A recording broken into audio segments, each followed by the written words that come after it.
Selamat pagi pemirsa, saya Chandra Dewi kembali hadir menjumpai Anda tentunya dalam Cerdas 5 Menit. Dan kita pagi ini akan membahas seputar pentingnya asuransi syariah dalam ibadah haji. Dan di studio Metro Manulife saya telah ditemani oleh Bapak Ardi Lufti Siregar, Chief of Syariah Business dari Manulife Indonesia. Selamat pagi Pak Ardi, Assalamualaikum. Pagi, Mbak. Waalaikumsalam.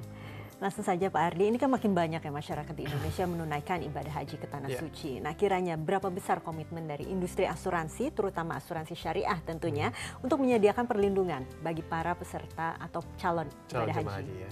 Semakin besar, ya. Hari ini semakin besar dengan seiring jumlah awareness masyarakat untuk pergi haji, tentunya juga ditambah dengan ekonomi yang membaik, tentunya juga kesadaran terhadap penggunaan proteksi asuransi syariah juga makin tinggi. Ini adalah merupakan komitmen dari setiap pelaku di industri keuangan syariah untuk bisa menggunakan memastikan jamaah haji kita ini terproteksi dengan baik, khususnya dengan melalui produk-produk yang syariah. Kalau begitu bagaimana caranya Pak? Cara para pelaku industri asuransi syariah ini menunjukkan komitmen tersebut? Ya, ada dua ya. Yang pertama adalah tentunya dengan mendesain produk, ya, produk yang akan membantu para jamaah haji untuk dua hal, investasi dan memproteksi diri mereka selama di Tanah Suci di Mekah. Jadi harus ada produknya. Itu adalah salah satu komitmen yang bisa dirasakan langsung oleh jamaah haji. Yang kedua, di Manulife sendiri kita bekerja sama dengan Bank Muamalat. Nah, di mana kita juga menyediakan pilihan-pilihan produk yang cukup komprehensif yang bisa digunakan para calon jamaah haji di masa mendatang. Jadi, kenapa saya sampaikan kerjasama kita dengan Muamalat? Karena tentunya lebih memudahkan bagi para calon anggota jamaah haji untuk mendapatkan proteksi dengan hanya mendatangi cabang-cabang Bank Muamalat. Itu salah satu bentuk komitmen kita terhadap proteksi buat para jamaah.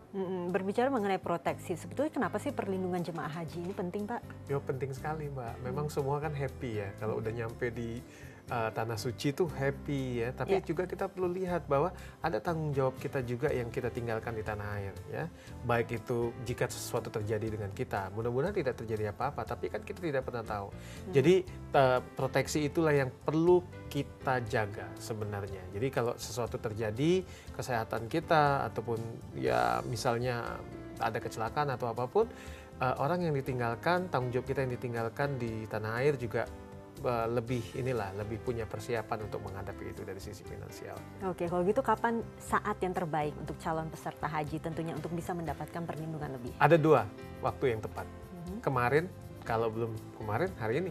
Jadi dari kemarin. Jadi yang namanya proteksi ini kan penting sekali. Karena apa? Persiapan untuk pergi haji ini kan tentunya juga butuh investasi, butuh dana segala macam. Jadi seperti tadi pertanyaan yang disampaikan oleh Mbak Chandra, saya ingin menyampaikan jika ingin pergi ke Tanah Suci, tentunya kita yang belum punya duit bisa mengumpulkan duit dengan membeli produk investasi. Jika sudah, juga perlu untuk memproteksi dirinya dengan apa? Misalnya asuransi jiwa atau asuransi kecelakaan dan lain-lain. Jadi kita harus menjaga diri kita, memproteksi diri kita sendiri. Oke, Pak Ardi, kiranya bagi pemirsa di rumah yang ingin naik haji ini, calon jemaah haji, kiranya bagaimana cara memilih untuk produk yang tepat paling tidak untuk berinvestasi supaya bisa naik haji maupun menyiapkan proteksinya saat menunaikan ibadah haji nanti? Tentu pilih lembaga keuangan yang kompeten ya, yang reliable, yang tentunya bonafide. Ya ini bisa diketahui dari informasi yang bisa kita dapatkan dengan gampang, dengan mudahnya di situs-situs.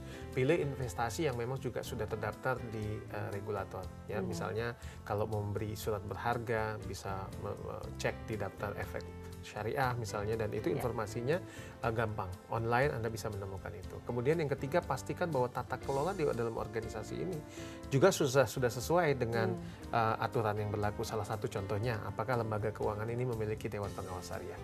Nah, jika itu ada semua, insya Allah saya yakin bahwa itu sudah oke untuk dibeli, sudah reliable. Baiklah, terima kasih Pak Ardi atas waktu dan informasinya ya Pak ya. Dan pemirsa, demikianlah Cerdas 5 Menit, Cerdas Finansial untuk episode kali ini. Saya Chandra Dewi, terima kasih dan sampai jumpa. Dipersembahkan oleh